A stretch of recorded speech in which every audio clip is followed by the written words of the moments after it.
என்ன விரதம் ஏற்றாய் நீ அம்மா, நெஞ்செல்லாம் இறைவியாய் நின்றாயே அம்மா. உன்னை கண்டால் காலனுக்கே ஜக்கம்மா, கண்ணிரண்டும் கலங்கும் அம்மா.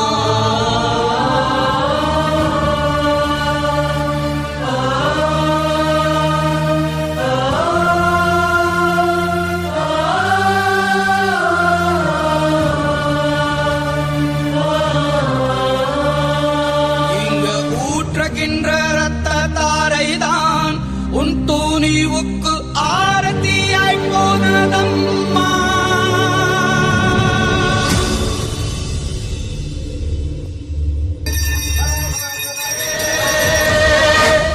நல்ல ஞாபகம் இருக்கட்டும், இது ஏன் சமஸ்தானம்.